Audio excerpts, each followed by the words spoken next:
Ahora sí, vamos a hablar de... Se conmemoró el lunes pasado la lealtad peronista, el Día de la Lealtad Peronista, y por eso lo tenemos a él, a Pablo Borda, bienvenido. Muchas gracias, Licenciado Majo. en Historia, haces también contenido para millennials. Así es. O sea, haces historia para millennials. Historia para millennials, hacemos contenido en YouTube, en Instagram, en Twitter y tratamos de acercar el conocimiento histórico no solo a los millennials, sino al público en general. Claro, la idea es para hacerlo demostrar, más entretenido. por supuesto, y además demostrar no solo que la historia puede ser entretenida, sino que nos puede aportar montones de herramientas para entender el mundo en el que vivimos. Está bueno eso. Y hablando de eso, ¿no? De aportar herramientas, digo, vamos, para el que está ahí de cero, ¿qué se conmemora el Día de la Lealtad Peronista? Muy bien. El Día de la Lealtad Peronista se conmemora lo que fue la movilización del 17 de octubre de 1945. Ese día, decenas y tal vez en realidad cientos de miles de personas salieron a la calle a reclamar la liberación de Juan Domingo Perón, sí, quien hasta ese momento podríamos haber considerado un outsider de la vida política argentina.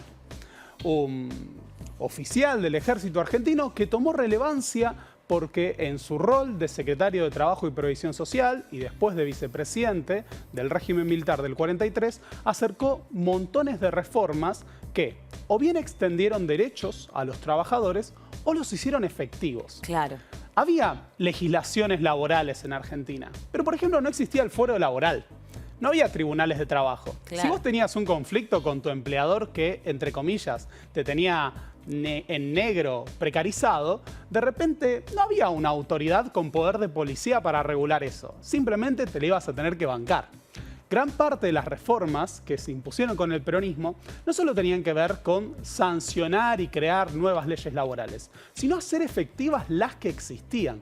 Y esto cambió la vida de millones de personas. La Argentina históricamente había sido un país muy desigual, no pobre, muy desigual. Sí. El problema es que esa desigualdad estaba oculta, estaba en los márgenes de la sociedad, entre los que trabajaban, los que vivían en el campo o en las villas miseria. La Argentina no se presentaba a sí mismo como un país con exclusión. Y esto puede apreciarse en una contramarcha que tuvo lugar un mes antes. El 19 de septiembre, esto no se suele citar tanto, se produce la marcha por la Constitución y la Libertad. Sí. Una marcha en la que se pedía que cayera la figura de Juan Domingo Perón y se otorgara el poder en su momento a la Corte Suprema de Justicia para una transición política que le diera el poder a los partidos tradicionales.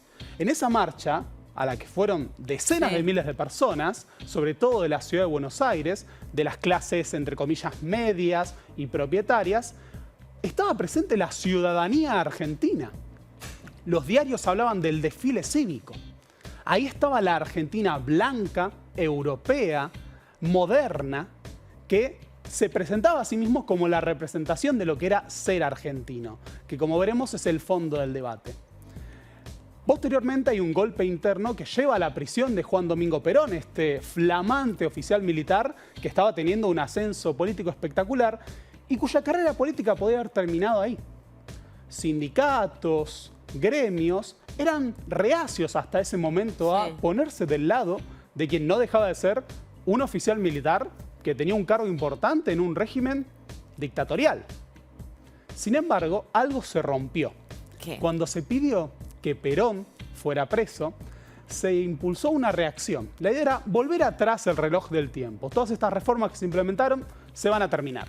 Y hay una frase que pasa a la historia que es la siguiente.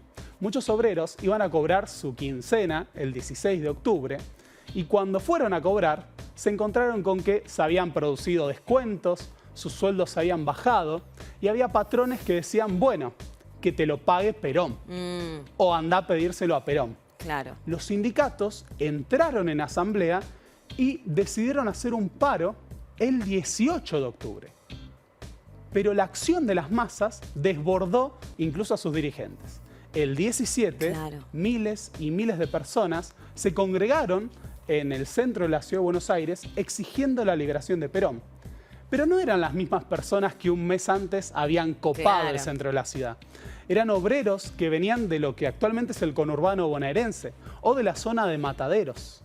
Muchos venían andrajosos, con las ropas de trabajo, no tenían zapatos, algunos caminaban en alpargatas o descalzos, no tenían trajes, no tenían camisas, se les decía los descamisados, que era un término despectivo que usaban en el siglo XIX. Esas masas, a pesar del desconcierto de las autoridades militares, empezaron a acumularse y acumularse en el centro de la ciudad de Buenos Aires con una consigna: nada sin Perón. Queremos a Perón. Esa era la Argentina obrera, esa era la Argentina de las personas que con sus manos en el día a día trabajaban para sostener el país, pero que sin embargo no tenían espacio en la política. No se consideraba que fueran dignos de tener un rol activo en la vida de la sociedad argentina. De repente estaban ahí con un reclamo: la liberación de Perón. Las autoridades militares terminan negociando con Perón su liberación a altas horas de la noche, y este termina dando un discurso desde el balcón de la Casa Rosada, en el que se produce un diálogo particular, porque cada vez que hablaba, esta multitud, que era una multitud nunca antes vista, le respondía con coros y gritos.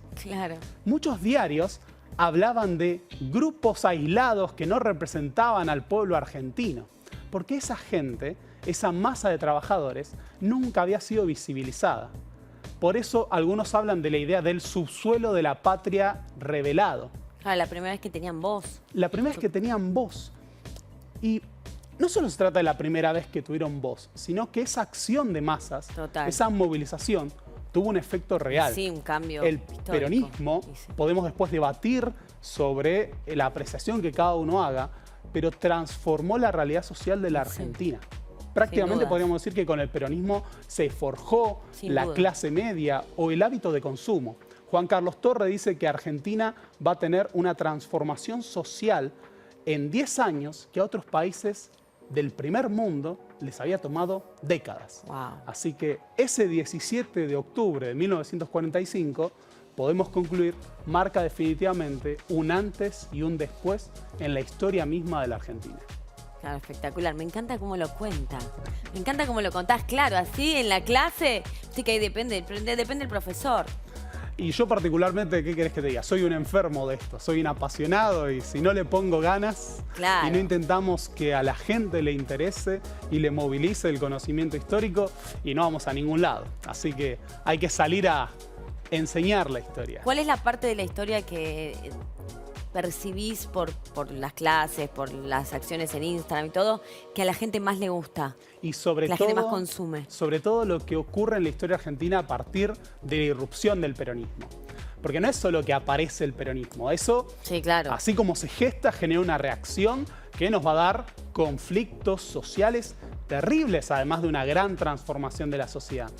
El tema con el proceso abierto el 17 de octubre es que es un proceso que nos persigue hasta el día de hoy. Hoy seguimos atravesados por esa dicotomía peronismo-antiperonismo. Muchas veces refundado a otros nombres, ¿no? Hoy en día se habla del populismo y el antipopulismo, populismo y republicanismo. Pero lo cierto es que esa movilización política de las masas, de los trabajadores, y esa discusión sobre qué modelo de país queremos o quiénes representan al pueblo argentino, sigue abierta. Y en tanto siga abierta, vamos a seguir discutiendo de peronismo mucho tiempo más. Totalmente, es así. Me encanta. Bueno, ¿y en tus redes cómo te ubican? Me pueden seguir como Historia para Millennials en YouTube, Historia para Millennials todo junto en Instagram, Pablo Borda Oc en Instagram o en Twitter. Y ahí hago contenido, videos en vivo, videos grabados todas las semanas. Eso, ¿qué haces vivo? ¿Cómo haces? ¿Con qué? ¿Vos solo? Hago transmisiones ¿O con yo solo. alguien? A veces traemos invitados, algún historiador, algún colega y demás con el que tenemos diálogos. Y otros días hago videos grabados en donde digo, bueno, hoy vamos a explicar este tema, este autor, en una pequeña clase. Y si no, otros días la gente se viene y de repente hay 200 personas en vivo. También estoy haciendo funciones en el Centro Cultural Caras y Caretas. Ah, qué bueno eso. 29 de octubre vamos a tener una función sobre el 17 de octubre y el peronismo. Esto es gratuito, pueden ir a Venezuela 330 a las 8 de la noche el sábado y ahí voy a estar. Hablamos, a veces vienen 150 personas, 160, bien. que un sábado a la noche eligen tener una clase de historia. Espectacular. Me encantó, me encantó. Bueno, Pablo, muchísimas gracias. Muchas gracias, Majo. Te seguimos ahí en las redes. Te esperamos la próxima. Por supuesto.